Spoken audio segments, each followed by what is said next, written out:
one describe a place that leaves you speechless? A place that fills you with more questions than answers.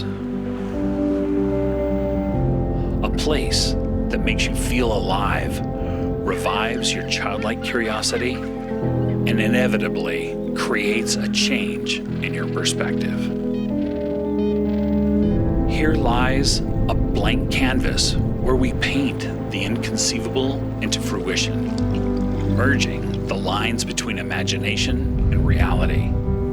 It lets our mind wander, yet holds us firmly in its grasp, refusing to be ignored, inviting us to stop, stare, and reflect.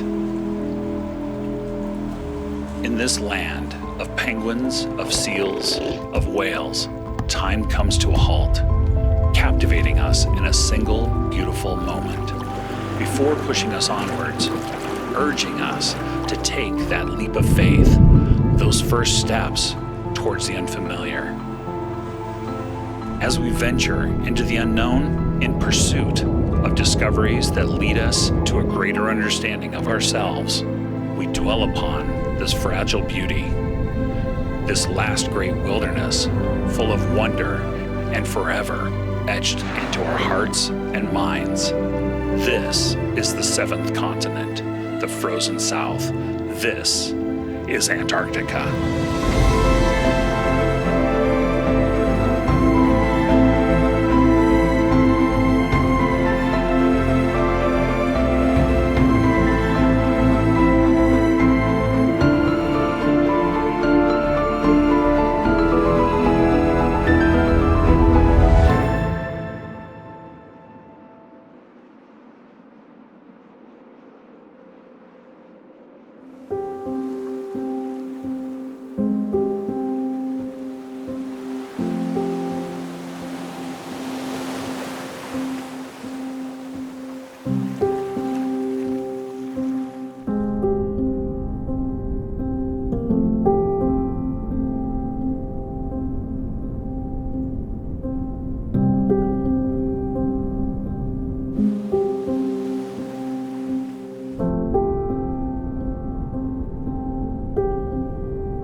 Welcome to Deception Island, our very first landing in the Antarctic.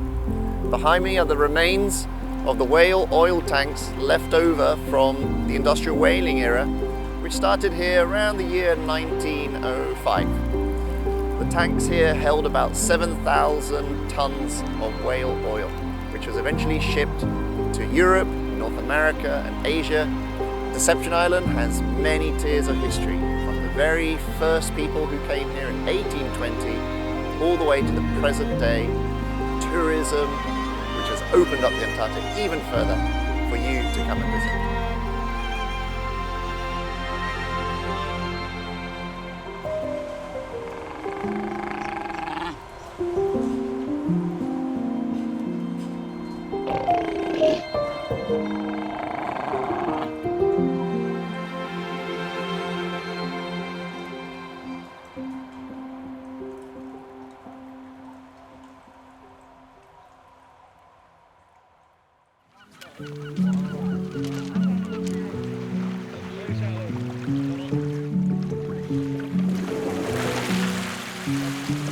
Welcome to Bluff.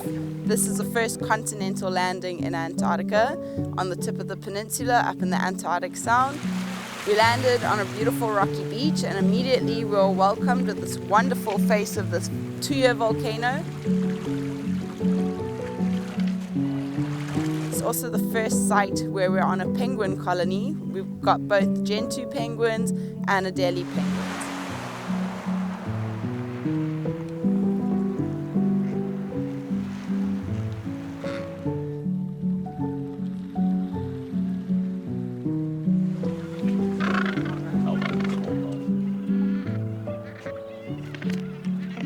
This site in particular is really unique, and this is a volcano that forms when it erupts under a glacier. So it's very unique to glaciated areas in the world, and we've got a beautiful example here.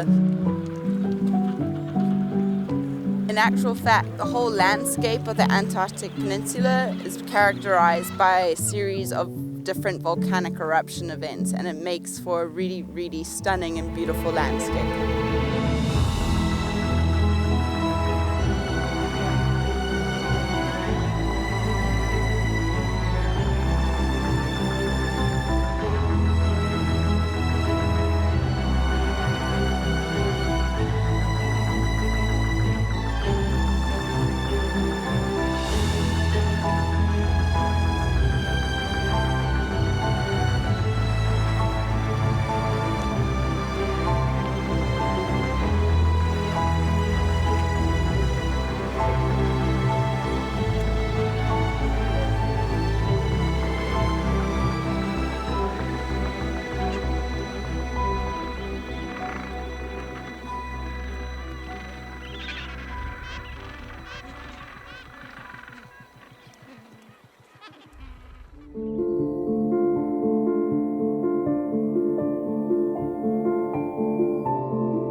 Here we are in magnificent Hope Bay. We have calving glaciers behind me, and you can see that the front is all broken up. There's lots of crevasses up the hill, and so when this valley glacier reaches the ocean, it breaks off, and all the glacier ice we've seen floating inside the bay has calved off from this glacier front in here. We also see beautiful examples of moraines. We see horns, arêtes.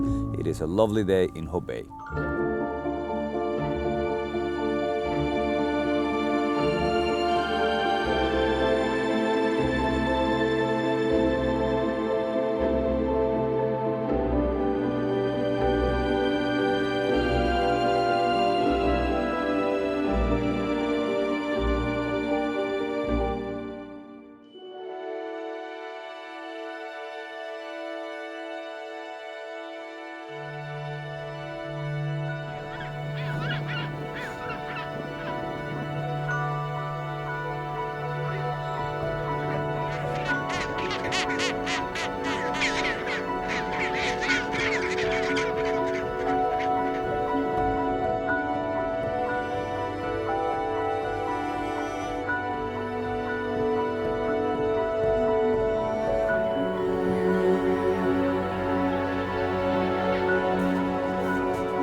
We're at Palava Point here in Antarctica. I'm standing next to the chinstrap colony behind me.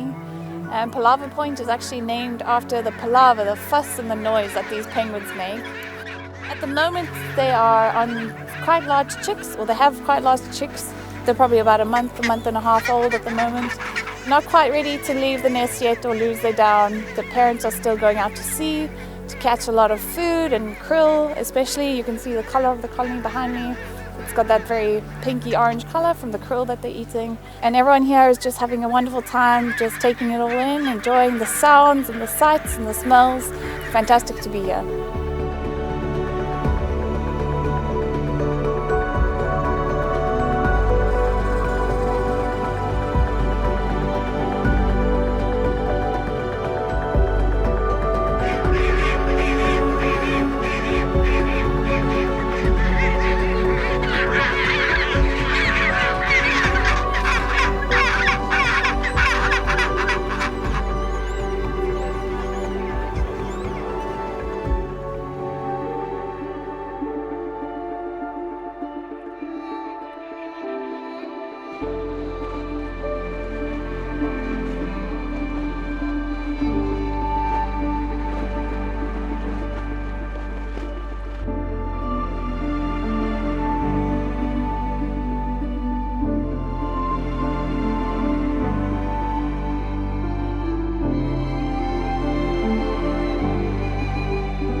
Don't miss it.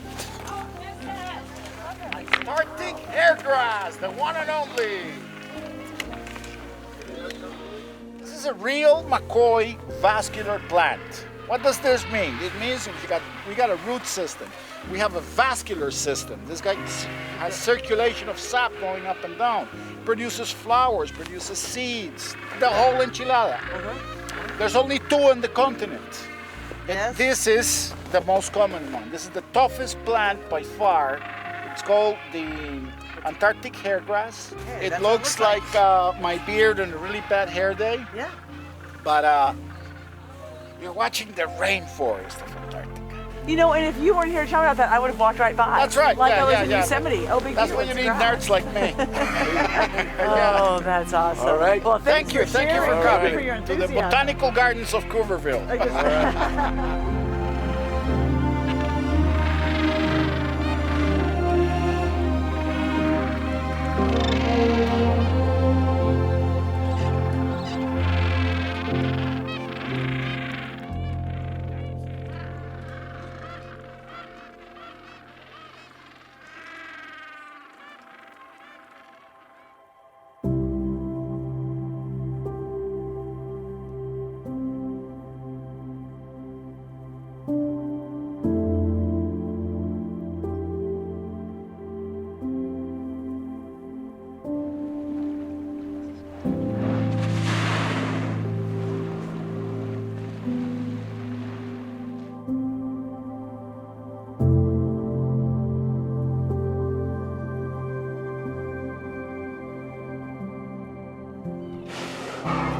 Paradise Bay has lived up to its name yet again.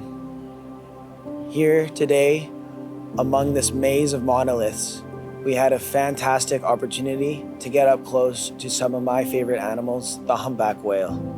These whales epitomize an extremely healthy ecosystem, widespread around the world and now found here in Scorntorp Cove. We are absolutely spoiled to have the opportunity to watch these gorgeous creatures weave their way through the waves and through the ice here in Antarctica.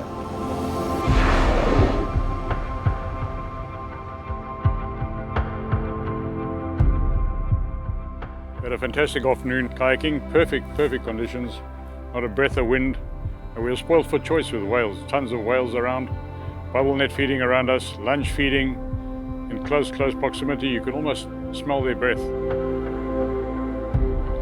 For the kayakers to experience this at water level, it's just really out of this world. The whale seems absolutely huge.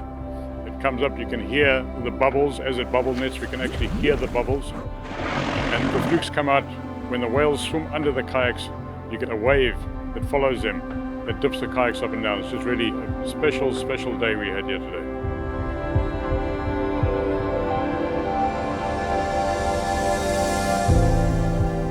These whales come back often to the same place year after year, meeting up with their same, essentially fishing buddies again and again, circling down around, creating perfect spirals underneath the water, trapping their prey within a net of bubbles as they tighten that spiral more and more until they erupt at the surface. Absolutely incredible to see.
Welcome to Port Charcot. It's a very cold and chilly evening. Penguins and guests alike are all shivering. This cairn commemorates the first expedition of Jean-Baptiste Charcot that took place between 1903 and 1905. They overwintered here in 1904 and they were really very successful in all their endeavors. They contributed a lot to science, publishing 18 scientific volumes in their time over here, collecting all sorts of information about geography and meteorology. And I think one of the most interesting things about that expedition is that they had a mascot called Toby, and he was a pig, and he was a gift to them from the Argentine ship, the Uruguay. Sadly, he did perish. Maybe he got eaten, maybe he didn't get eaten. Apparently he's buried around here somewhere, but we don't know. And despite the really cold conditions here, guests have been endlessly enthusiastic. We have had a lot of people coming down here and it's been amazing. What an incredible place.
Ladies and gentlemen, what an incredible day. We're here down south of the Antarctic Circle, just north of the Gullet, and a very first for Seabourn.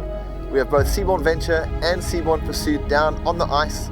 Guests are out in Zodiac tours, guests are out walking on the ice. This is a real first for Seabourn. We've never had both ships together south of the Antarctic Circle. Of course, on a day like today with this kind of weather, there's no better place to be.